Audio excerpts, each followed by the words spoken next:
There was so much wreckage pushed in on us that we just couldn't move. Tracy was literally trapped by the engine, and everything else had collapsed in on her.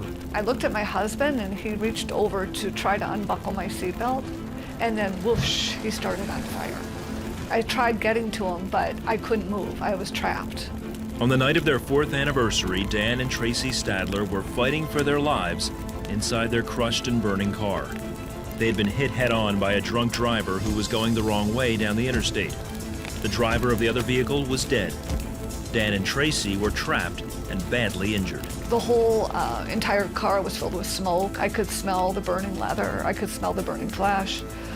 And I knew, you know, I was going to start on fire very soon because I couldn't breathe.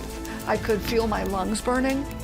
Motorists arrived on the scene and quickly began rescue efforts to get them out of their burning car. They stopped their car and ran up to our car, which was now engulfed in smoke and flames. They began praying as soon as they came upon the wreckage, and they moved into action almost as quickly. They were doing everything they could spiritually to help rescue us. However God's will was going to play out, they were there involved in it. I remember leaning up and looking at all these people lined up, and they were hysterical. And I remember even locking eyes with a woman. The car doors were jammed shut.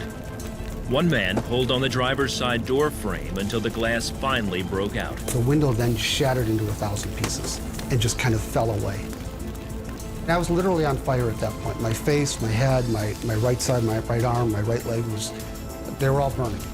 And so I pulled myself out, and they came over and grabbed me and took me over on the median in the grass and rolled me out and put the fire out that way. In the meantime, Tracy was trapped in the car. She could feel her face burning. And at that point she was convinced she was going to die.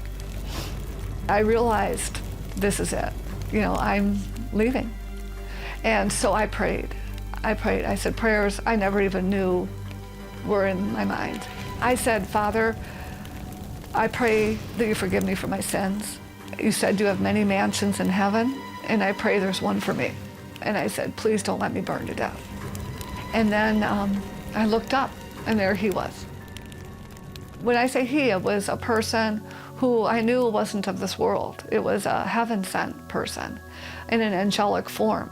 And at that point, he just lifted me up, and I went with him. He pulled me out, and we started getting further away from the accident site. At that point, I know I left my body. I know I did. He told me I could look back if I wanted to, but I didn't want to. And the further we got away from the accident site, the more peace I felt, such peace. And the love can't be explained. We're too finite in our words. It can't be explained in human terms. The love like you were going home. There was no pain, no regret, only anticipation. The only thing that mattered is my relationship with Christ.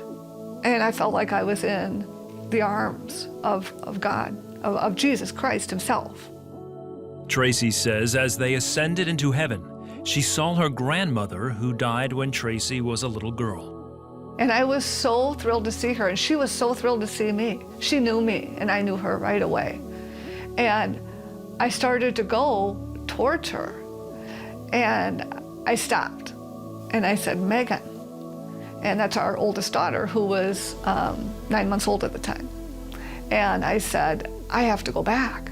I mean, I knew I was going to see the face of God. I knew it. And, but I couldn't let Megan grow up alone. And we started going down.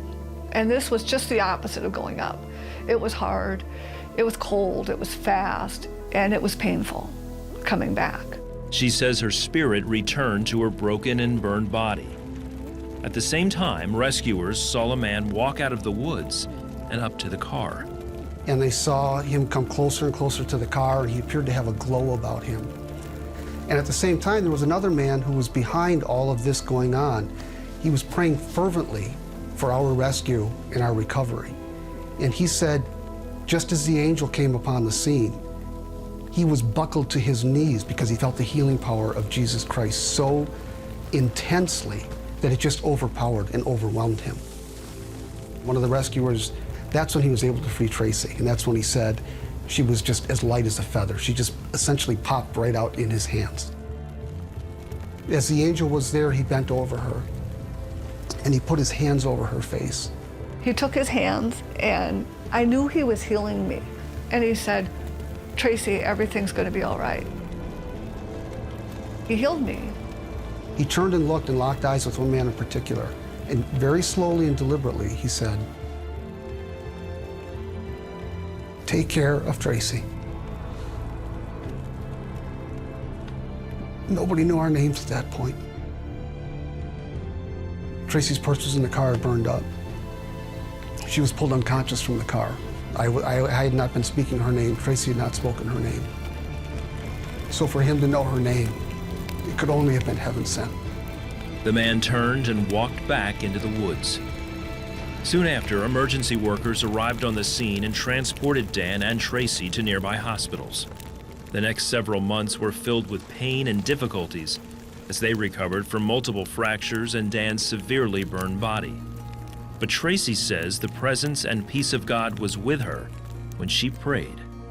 That sustained me. I could feel peace from head to my toe when I would pray to be filled with the Holy Spirit. It worked better than any pharmaceutical out there, and it really did.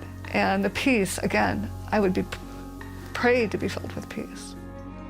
In their book, Angels in the Fire, Dan and Tracey recount how God has used the crash to show his presence in their lives. They say they are thankful they've been given a second chance in life, even in difficult times. I just recognize the fact that God is with me every day, through everything, the littlest decisions. You know, he's there. God was there for us. Jesus Christ was there for us. He gave us, he gave Tracy in particular a healing. He's used what happened to us for many other things. We do have a lot of joy in our lives. Not always happiness, not always thrilled at some of the challenges we faced, but the joy of Christ is always with us. I don't know why I was saved, but he, for some reason, thought I was worth saving. I'm very thankful for that. I really am.